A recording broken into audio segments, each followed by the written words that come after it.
स्थानीय निर्वाचन 30 वैशाखमा गर्ने सरकारको निर्णय। स्थानीय चुनाव गर्न निर्वाचन आयोगलाई 12 अर्ब बजेट चाहिने, अरू निकायलाई कति चाहिन्छ त? यसबारे पुरै जानकारी। सरकारले निर्वाचन आयोगलाई स्रोत साधन सम्पन्न बनाओस् भन्दै प्रदीप गेवालीको भनाई। प्रचण्डको फर्मुला आफ्नो सुरक्षित राखेर एमाले जितेको स्थानीय तह भागभण्डा। संघीय प्रहरी ऐन अलपत्र धमाधम नियमावली संशोधन गर्दै गृह मन्त्रालय। कोरोना संक्रमणबाट पछिल्लो 24 घण्टामा 13 जनाको मृत्यु, 1570 संक्रमित थपी। गृह मन्त्रालयले भन्यो, गैर कानुनी रूपमा विदेश पठाउने शैक्षिक संस्था विरुद्ध उजुरी दिनुस्, कारबाही गर्छौं। स्थानीय तह जनप्रतिनिधिविहीन हुन्छ कि भन्ने आशंका सकियो भन्दै माओवादी केन्द्रको भनाई। नेपालमा रासायनिक मल कारखाना खोल्न 3 विदेशी कम्पनीको प्रस्ताव।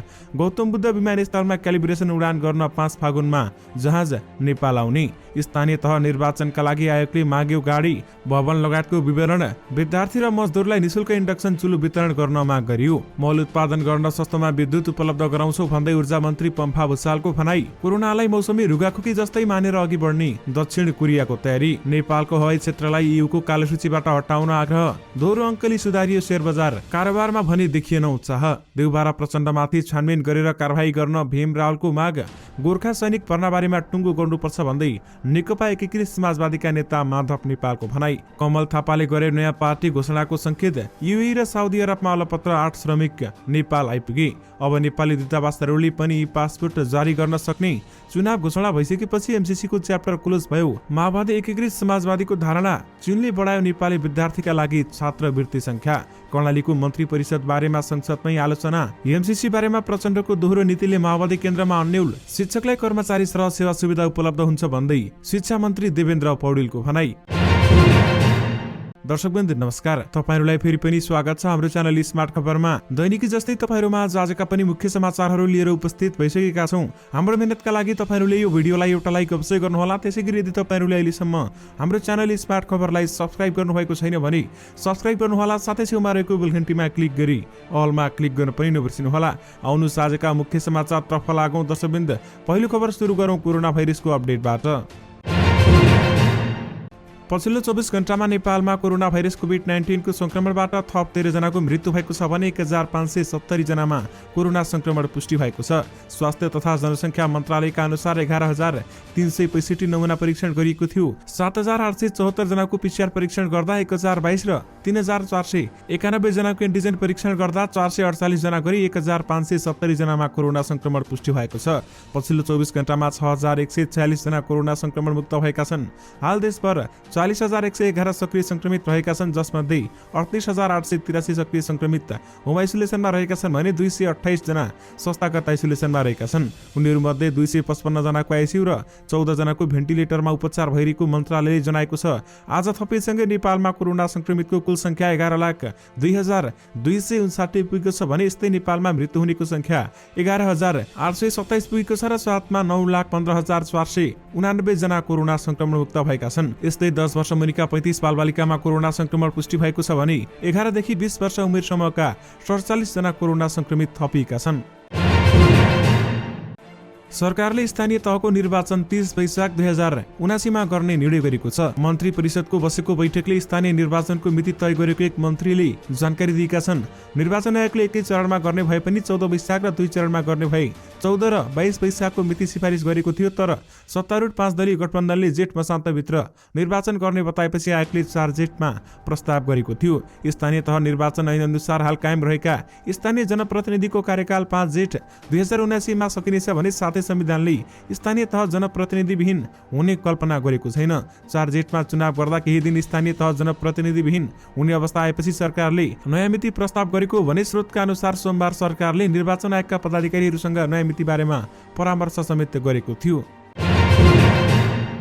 नेकपा एमालेका नेता भीम रावलले मिलेनियम च्यालेन्ज कर्पोरेसनलाई पत्र लेख्ने प्रधानमन्त्री शेरबहादुर देउबा र माओवादी केन्द्रका अध्यक्ष पुष्पकमल दाहाल प्रचण्डमाथि छानबिन गरेर कारबाही गर्न माग गरेका छन्। अन्तर्राष्ट्रिय सम्बन्ध समितिको सोमबार बसेको बैठकमा रावलले मिलेनियम च्यालेन्ज कम्प्याक्ट एमसीसी अनुमोदनका लागि प्रधानमन्त्री शेरबहादुर देउबा र प्रचण्डले पत्र लेख्नु आपत्तिजनक भएको बताएका छन्। कसरी कूटनीतिकलाई कमजोर बनाइदिन्छ र देशको स्वाभिमानमा धक्का पुग्दैछ भन्ने यो नमुना हो भन्दै उनले भनेका छन्। देउबा र प्रचण्डले एमसीसीलाई लेखेको पत्रमा सम्झौता अनुमोदन गर्न समय माग्नुका साथै साथै एमसीसी सम्झौता बारेमा जनतालाई जानकारी गराउन सरकारी स्रोत साधन उपयोग गर्नेछ भनेर लेखिएको राहुलले बताएका छन् र उनले अघि भनेका छन् प्रतिनिधि सभामा प्रस्तुत गरेको कुनै पनि देशको सम्झौता जो अनुमोदनका लागि विचाराधीन छ त्यसलाई हामी यस्तो गर्नेछौँ उस्तो गर्नेछौँ भनेर पत्र लेख्ने अधिकार कुनै पनि व्यक्तिलाई हुन्छ र भन्दै प्रश्न गरेका छन् र यसमा छानबिन भएर कारबाही हुनुपर्छ भन्दै उहाँले बताउनु भएको छ।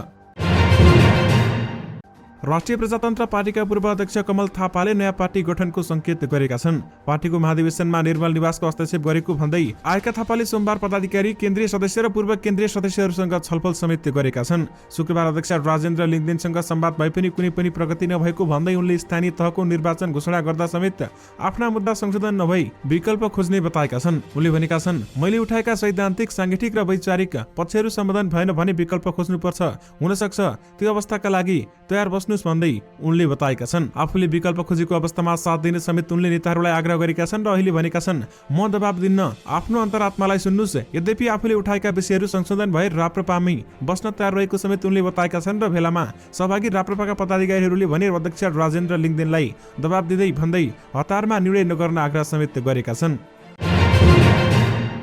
चीनले नेपाललाई वार्षिक रूपमा दिने विद्यार्थीलाई दिने छात्रवृत्ति यस वर्ष बढोत्तरी गरेको छ। अघिल्लो वर्ष 49 जना विद्यार्थीका लागि छात्रवृत्ति दिने घोषणा गरेको चीनले यस वर्ष उक्त संख्या 67 पुर्याएको छ। परराष्ट्र मन्त्रालय स्रोतका अनुसार चीनले छात्रवृत्ति दिने सम्बन्धमा गरेको निर्णय बारेमा शिक्षा मन्त्रालयलाई जानकारी गराइसकेको छ भने अब शिक्षा मन्त्रालयले जहेन्दार विद्यार्थी छनौट गरी छात्रवृत्ति दिनेछ। उत्तरी छिमेकीले गत वर्ष 49 जना विद्यार्थीहरूलाई छात्रवृत्ति दिने भए पनि 12 जना मात्रै विद्यार्थी अन्तर्गत छनौट भएका थिए भने 2 साल अघि कोरोनाको पहिलो लहर सुरु भएसँगै अध्ययन अपुरै छाडेर घर फर्किएका चीनका विभिन्न विद्यालयमा अध्ययनरत नेपाली विद्यार्थीको चीन फिर्ता बारेमा अझै टुङ्गो लाग्न भनी नसकेको परराष्ट्रका एक अधिकारीले बताएका छन्।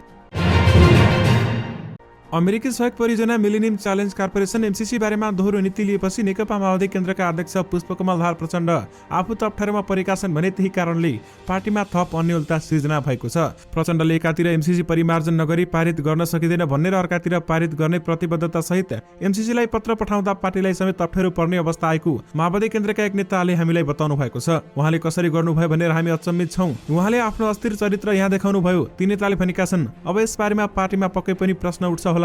माघ 27 गते हाम्रो केन्द्रीय कमिटीको बैठक छ, त्यसपछि मात्र एमसीसी बारेमा हामीले थप स्पष्ट पार्छौं भन्दै बताइएको छ। माघ 26 गते प्रतिनिधि सभाको बैठक बोलाएको छ भने माओवादीको अनुरोधमा 16 गते डाकिएको बैठक 10 दिनलाई सारिएको हो। माओवादी केन्द्रले फेरि बैठक सार्ने प्रयास गरिरहेको छ भने माघ 27 को पार्टी बैठकका लागि प्रतिनिधि सभा बैठक सार्ने पक्षमा आफूहरू रहेको ती नेताले बताएका छन्। केन्द्रीय कमिटीको बैठकपछि पार्टीको धारणा अझै स्पष्ट पारेर अघि बढ्न सकिने ती नेताको तर्क रहेको छ। विशेष गरी एमसीसी बारेमा प्रचण्डको दोहोरो नीतिले माओवादी केन्द्रमा अन्यलता छाएको छ।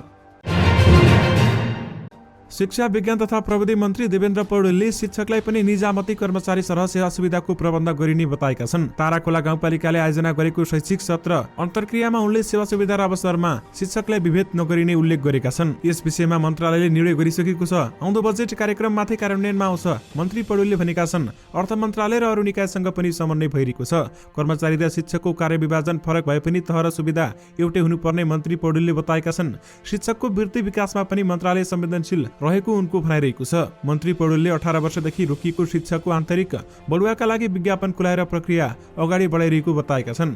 शिक्षक सेवा आयोगको 11औं संशोधन नियमावली मन्त्री परिषदबाट स्वीकृत भएपछि शिक्षक दरबन्दी मिलाउन आन्तरिक बढुवा अध्यापन अनुमति पत्र लगायतका कामले गति लिएको उनको भनाइरहेको थियो। मन्त्री पौडेलले शिक्षक महासंघका 33 बुँदे माग सम्बोधनका लागि पनि मन्त्रालय गम्भीर रहेको बताउँदै कतिपय माग पूरा हुँदै आएको समेत बताएका छन्। गृह मन्त्रालयले इजाजत नलिई अनधिकृत रूपमा विदेश पठाउने शैक्षिक परामर्शदाता संस्था विरुद्ध उजुरी दिन आग्रह गरेको छ। विदेश जाँदा शैक्षिक संस्थाहरूले निर्माण गरेको प्रक्रिया पूरा नहुने र अलपत्र पर्ने वा कतिपय अवस्थामा नेपालमै फिर्ता हुने गुनासो आएको भन्दै गृह मन्त्रालयले सोमबार विज्ञप्ति जारी गर्दै त्यस्तो गैर कानूनी रूपमा काम गर्ने शिक्षक परामर्शदाता र संस्थाहरू विरुद्ध उजुरी दिन आग्रह समेत गरेको छ। त्यसैगरी गैर कानूनी रूपमा काम गरेको संस्थाहरू व्यक्ति उप सम्बन्धित व्यक्तिले नेपालमा भए जिल्ला प्रशासन कार्यालय वा नजिकको प्रहरी कार्यालय वा विदेशमा भए विदेश स्थित नेपाली नेपाली नियोगहरूको जानकारी सूचना उजुरी दिन समेत अनुरोध गरेको छ। विज्ञप्तिमा भनिएको छ त्यस्ता गतिविधि सञ्चालन गरेको पाइएमा संलग्न संस्था समूह र व्यक्ति जोसुकैलाई प्रचलित कानुन बमोजिम कारबाही गरिने बेहोरा सम्बन्धित सबैमा जानकारीको लागि अनुरोध छ भन्दै बताएको छ। यस्तै इजाजत पत्र नलिई अनधिकृत रूपमा सञ्चालन भएका शैक्षिक परामर्शदाता संस्थाहरू, अनधिकृत रूपमा इजाजत नलिई अनलाइन रूपमा विज्ञापन गर्ने शैक्षिक संस्थाहरू, अवैध रूपमा विदेश स्थित विभिन्न देशका शैक्षिक संस्थाहरूको प्रतिनिधि रूपमा कार्य गर्ने व्यक्तिहरू उप सरकारले निगरानी गरिरहेको समेत गृहले जनाएको छ। त्यसैगरी काठमाडौँको टोका स्थित ट्रिपल स्टार इम्प्लिमेन्ट प्रहरीले पर्यटन भिसामा युए पठाएर अलपत्र पारेको नेपाली मध्ये 8 जनाको उद्धार गरी आज स्वदेश ल्याइएको छ। श्रम रोजगार तथा सामाजिक सुरक्षा मन्त्री कृष्ण कुमार श्रेष्ठले पर्यटन भिसामा पठाएर अलपत्र परेका श्रमिकको तत्काल उद्धार गर्न ट्रिपल स्टारलाई चेतावनी दिएपछि सो म्यान पावरले उनीहरूको उद्धार गरी आज नेपाल ल्याएको हो। नेपालमै रासायनिक मल कारखाना खोल्न 3 विदेश कम्पनीले लगानी प्रस्ताव गरेका छन्। छिमेकी मुलुक भारत सहित बेलायत र जर्मनीका कम्पनीले मल कारखाना खोल्न प्रस्ताव पेश गरेको लगानी बोर्डले जनाएको छ भने सरकारले नेपालमै मल कारखाना खोल्न भन्दै लगानी मोडल अध्ययन गरिरहेको बेलामा यस्तो प्रस्ताव आएको लगानी बोर्डका उपसचिव एवं सूचना अधिकारी रमेश अधिकारीले बताउनु भएको छ। जर्मनीको डिआइजी, भारतको इएक्स आइन र बेलायतको इन्फालिङ्स नामक कम्पनीले मल कारखानामा लगानी गर्न प्रस्ताव गरेको उनको भनाइरहेको छ। प्राकृतिक ग्यास वा विद्युत कुन प्रविधिमा आधारित उद्योग खोल्ने भन्ने बहस र अध्ययन भइरहेको बेला 3 कम्पनीबाट प्रस्ताव समेत आएको थियो। यानि कि नेपालमा रासायनिक मल कारखाना खोल्न 3 विदेश कम्पनीले प्रस्ताव गरेका छन्। सञ्चालनको तयारीमा रहेको गौतम बुद्ध अन्तर्राष्ट्रिय विमानस्थलमा क्यालिब्रेसन उडान गर्न 5 फागुनमा जहाज नेपाल आउने भएको छ। यस बीचमा प्राविधिकहरूले यो विमानस्थलमा आन्तरिक उडान गर्न आवश्यक तयारी गरिरहेका छन् र नेपाल नागरिक उड्डयन प्राधिकरणका महानिर्देशक प्रदीप अधिकारीका अनुसार कम्पनीले यसअघि दिएको अनुमति मिति भन्दा 1 साता अगाडि नै नेपाल ल्याउन आग्रह गरी अनुसार मिति तय भएको हो भने क्यालिब्रेसन उडानबाट विमानस्थलको सञ्चालनमा जडान उपकरणहरूले काम गरे नगरेको हेरिनेछ भने त्यसपछि विमानस्थलमा नेपाल एयरलाइन्सको जहाजबाट परीक्षण उडान गरिने समेत बताइएको छ। गौतम बुद्ध विमानस्थलमा उपकरण जडान सहित प्राविधिक कामको जिम्मेवारी aeronautical radio of Thailand aero थाइले पाएको छ भने जहाज ल्याउने र क्यालिब्रेसन उडान गर्ने जिम्मेवारी समेत सोही कम्पनीको हो भन्दै बताइएको छ। महानिर्देशक अधिकारीका अनुसार विमानस्थलको भौतिक तर्फको काम 100% पूरा भइसकेको छ भने अब प्राविधिक तर्फको परीक्षणको काम सकिएपछि विमानस्थल व्यावसायिक रूपमा सञ्चालनको लागि योग्य बन्नेछ भन्दै बताइएको छ। यानि कि गौतम बुद्ध विमानस्थलमा क्यालिब्रेसन उडान गर्न 5 फागुनमा जहाज नेपाल आउने भएको छ। निर्वाचन आयोगले आसन्न स्थानीय तहको निर्वाचन सञ्चालन तथा व्यवस्थापनका लागि आवश्यक प्रक्रिया अघि बढाएको छ। आयोगले निर्वाचनका लागि आवश्यक पर्ने भवन, परिवहन साधन, फर्निचर वा अन्य भौतिक साधन लगायतका व्यवस्थापनका लागि सँगै मामिला तथा सामान्य प्रशासन मन्त्रालय मार्फत पत्राचार गरी स्थानीय तहसँग विवरण माग गरेको छ। सरकारले सोमबार मात्र स्थानीय तहको निर्वाचन 30 वैशाख 2079 मा गर्ने निर्णय गरेको छ भने आयोगले सोमबार विज्ञप्ति जारी गर्दै आसन्न स्थानीय तथा जिल्ला समन्वय समितिको निर्वाचन सञ्चालन तथा व्यवस्थापनका लागि 753 स्थानीय तहले माघ मसान्तभित्र आवश्यक विवरण आयोगमा पठाउन समेत भनेको छ। मुख्य निर्वाचन अधिकृतको कार्यालयमा स्थापना भएपछि कार्यालय सञ्चालनका लागि सम्बन्धित स्थानीय तहबाटै कम्तीमा एक थान चालु अवस्थाको डेस्कटप कम्प्युटर, ल्यापटप, स्क्यानर र प्रिन्टर उपलब्ध हुने गरी व्यवस्था गरिदिन आयोगले सबै स्थानीय तहलाई अनुरोध समेत गरेको छ। नेकपा एकीकृत समाजवादी निकट विद्यार्थी संगठन अनिरासो बिहुले विद्यार्थी, मजदुर र सामान्य परिवारका मानिसहरूमा निशुल्क इन्डक्सन चुलो पुर्याउन सरकारसँग माग गरेको छ। सोमबार ऊर्जा, जलस्रोत तथा सिँचाइ मन्त्री पम्फा भुसाललाई ज्ञापन पत्र बुझाउँदै अनिरासो बिहुले पेट्रोलियम पदार्थको महँगीले जनताको ढाड सेकिरहेको भन्दै निशुल्क इन्डक्सन चुलो पुर्याउन सरकारसँग माग गरेका हुन्। विज्ञप्तिमा भनिएको छ अनिरासो बिहु तत्कालका लागि विद्यार्थीहरूलाई विद्युतीय इन्डक्सन चुलो निशुल्क वितरणका लागि माग गर्दछ र विद्युतीय माध्यमबाट चल्ने यातायातका साधनको प्रयोगलाई प्राथमिकता दिन ध्यानाकर्षण गराउन चाहन्छौँ भन्दै बताइएको छ। साथै पेट्रोलियम पदार्थको वैकल्पिक प्रयोगमा योजनाबद्ध रूपमा काम गर्न सरकारसँग अनिरासो बिहुले आग्रह समेत गरेका छन् भने यस्तै नेकपा एकीकृत समाजवादी निकट विद्यार्थी संगठन अनिरासो बिहुको ज्ञापन पत्र बुझ्दै ऊर्जा, जलस्रोत तथा सिँचाइ मन्त्री पम्फा भुसालले पेट्रोलियम पदार्थको वैकल्पिक प्रयोगलाई प्राथमिकता दिने कुरामा सरकार लागिरहेको समेत उहाँले बताउनु भएको छ। मन्त्री भुसालले भनेकी छन्, म अहिले सकारात्मक ढङ्गले सोच्छु, मसँग बजेटहरू केही पनि छैन। मन्त्रालयमा नेपाल सरकारले अर्थ मन्त्रालयलाई भनेर बजेट उपलब्ध गरायो भने यो काम गर्न म खुसी छु भन्दै उहाँले बताउनु भएको हो। दक्षिण कोरियामा पछिल्लो समय कोभिड-19बाट संक्रमित हुनेको दैनिक संख्या वात्तै बढ्न थालेको छ। कोभिड-19 को नयाँ ओमिक्रोन भेरिएन्ट निकै तीव्र रूपमा फैलिँदा दैनिक संक्रमितको संख्या बढ्न थालेको हो भने आइतबार त्यहाँ हालसम्मकै थोरै अर्थात् 38,691 जना संक्रमित थपेका थिए, तर आज भने त्योभन्दा केही कम संक्रमित थपिएका छन्। सोमबार दक्षिण कोरियामा 35,286 जनामा कोरोना भाइरसको संक्रमण पुष्टि भएको एरिराङ समाचार माध्यमले जनाएको छ भने त्यहाँ फेब्रुअरीको अन्त्यतिर दैनिक 1,30,000 देखि 1,70,000 सम्म दैनिक संक्रमित थपिन सक्ने अधिकारीले अनुमान गरेका छन्। यसअघि दक्षिण कोरियाले पश्चिमी मुलुकको भन्दा प्रभावकारी रूपले कोभिड-19 लाई नियन्त्रण गर्न सकेको थियो, तर पछिल्लो समय ओमिक्रोनका कारण दैनिक संक्रमितको संख्या भत्तै बढेसँगै स्वास्थ्य प्रणाली र प्रशासनिक स्रोत साधन निष्प्रभावी बनेका छन् भन्दै बताइएको छ। यही कारण सरकारले बढ्दो संक्रमण बीच कोभिड-19 लाई मौसमी रुगाखोकी जस्तै व्यवस्थापन गरी हाल लागू गरिएका जनस्वास्थ्यका मापदण्ड एवं स्वास्थ्य प्रणाली फेर्ने गरी तयारी गरेको छ भने शुक्रबार केन्द्रीय विपद तथा सुरक्षा प्रतिकार कार्यालयले स्वास्थ्य प्रणालीलाई समीक्षा गर्दै कोरोना भाइरसलाई मौसमी रुगाखोकी जस्तै मानेर व्यवस्थापन गर्ने सम्भावना बारेमा छलफल गर्ने समेत बताएको थियो।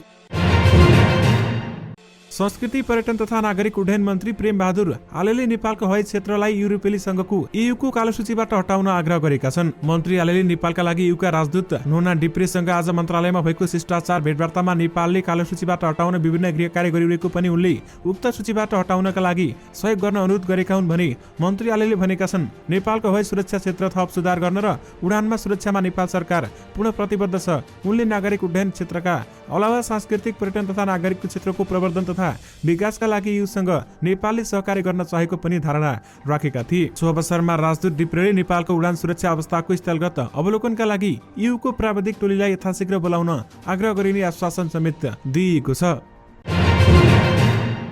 एकीकृत समाजवादी पार्टीका अध्यक्ष माधव कुमार नेपालले गोर्खा सैनिक भर्ना बारेमा टुङ्गो गर्नुपर्ने बताएका छन्। अन्तर्राष्ट्रिय सम्बन्ध समितिको सोमबार बसेको बैठकमा पूर्व प्रधानमन्त्री समेत रहेका अध्यक्ष नेपालले भूपू गोर्खा सैनिकको समस्या समाधानलाई उच्च प्राथमिकता दिनुपर्ने बताएका छन् र यो ब्रिटिस सरकारले दिने पेन्सन र अरू सुविधाको कुरा मात्र होइन उनले भनेका छन् गोर्खा सैनिकको भर्ना बारेमा पनि टुङ्गो गर्नुपर्छ।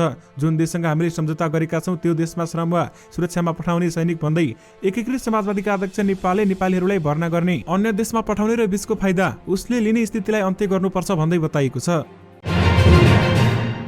अब विदेशमा रहेका नेपाली दूतावासबाट समेत विद्युतीय राजधानी ई पासपोर्ट जारी हुने भएको छ। कतारको राजधानी दोहामा रहेको नेपाली दूतावासले सोमबार नेपाल बाहिर पहिलो पटक सबै विवरण आवेदन राजधानी विभागमा पठाइएपछि ई पासपोर्ट जारी गरेको विभागले जनाएको छ। ई पासपोर्टका लागि कतार स्थित नेपाली दूतावासबाट आवेदन भर्न सकिने सूचना राजधानी विभागले सोमबार जारी गरिसकेको छ। तत्कालका लागि सीमित मात्रामा ई पासपोर्टको लागि आवेदन लिने जानकारी पनि विभागले जनाएको छ भने विभागका निर्देशक शरद राज आरनले नेपाली दूतावासहरूबाट ई पासपोर्ट जारी गर्न खाडी देशहरू र मलेसिया स्थित नेपाली नियोगमा आवश्यक सबै उपकरण पठाइसकेको समेत बताइएको छ।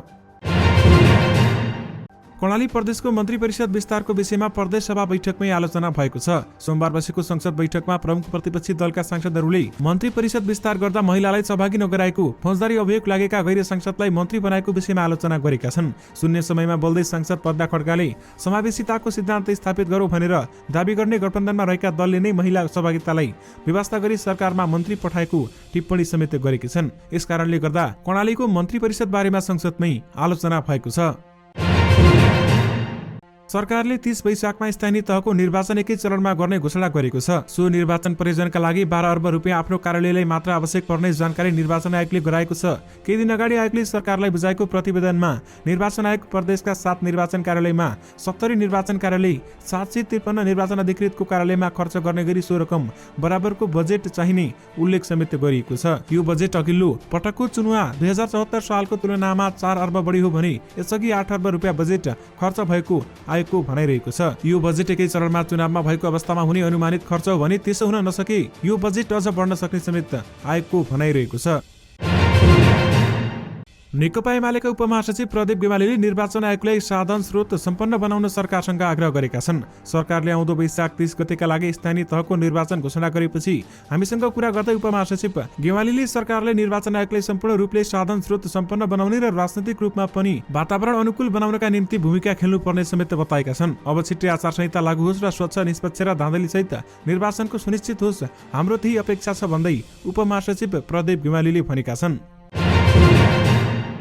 गृह मन्त्रालयले नेपाल प्रहरी र सशस्त्र प्रहरी बलको नियमावली संशोधनका लागि तयारी थालेको छ। संघीय प्रहरी ऐनको खकालाई अलपत्र छाडेर गृह मन्त्रालय नेपाल प्रहरी ऐन 2012 अन्तर्गत बनेको नियमावलीको संशोधन गर्नतिर केन्द्रित भएको छ भने ऐनमा संशोधन गर्नुपर्ने विषयबारेमा गृह कार्य गर्न गृह मन्त्री बालकृष्ण खाँडले मन्त्रालयका सहसचिव फणेन्द्रमणि पोखरेलको नेतृत्वमा कार्यदल बनाएका छन् भने पोखरेलका अनुसार समितिले नेपाल प्रहरी नियमावली 2071 मा संशोधन गर्नुपर्ने विषयबारेमा विवरण ल्याउन नेपाल प्रहरीलाई समेत नै जिम्मा दिएको छ। यानि कि संघीय प्रहरी ऐन अलपत्र परेको छ भने धमाधम नियमावली संशोधन गर्नमा गृह मन्त्रालय लागेको छ। सत्तारूढ दल नेकपा माओवादी केन्द्रले स्थानीय तह निर्वाचनको मिति घोषणा भएसँगै स्थानीय तहमा जनप्रतिनिधिको रिक्तताका बारेमा आशंकाहरू सकिएको बताएको छ। सोमबार बसेको मन्त्री परिषद बैठकले आगामी वैशाख 30 गतेका लागि स्थानीय तह निर्वाचन घोषणा गरेको छ भने यही विषयमा हामीसँग कुरा गर्दै माओवादी केन्द्रका प्रमुख सचेतक देव गुरुङले स्थानीय तह जनप्रतिनिधिहीन हुन्छ कि भनेर गरिएका आशंकाहरू अब सकिएको बताएका हुन्। स्थानीय जनप्रतिनिधिहीन हुन्छ कि भनेर अनावश्यक आशंकाहरू र भ्रमहरू फैलाएका थिए, तर हामीले त्यस्तो हुन दिन्नौ, समयमै निर्वाचन हुन्छ भन्दै आएका थियौं। अब त्यस्ता अनावश्यक आशंकाहरू पनि सकियो, अनावश्यक भ्रमहरू पनि चिरियो भन्दै गुरुङले भनेका छन्।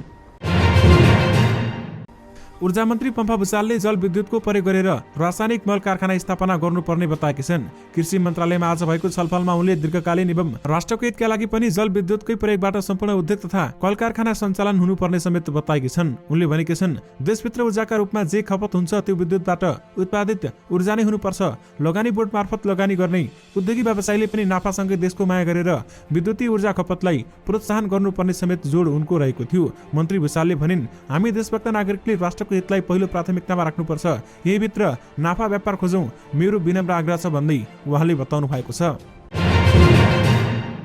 आज शेयर कारोबार मापक नेप्सी परिसूचक 15.69 अङ्कले बढेर 2851.86 अङ्कमा पुगेको छ। नेप्सी परिसूचकसँगै क वर्गका कम्पनीहरूको कारोबार मापन गर्ने सेन्सिटिभ इन्डेक्स पनि 3.05 अङ्कले बढेको छ भने नेप्से र सेन्सिटिभ परिसूचक दुवै सुधारिए पनि कारोबार रकममा भने उत्साह देखिएको छैन। आइतबारको भन्दा पनि सोमबार कारोबार रकम घटेको छ भने आइतबार करिब 6 अर्ब पुगेको शेयर कारोबार रकम भने आज भने 5 अर्बमा सीमित भएको बताइएको छ।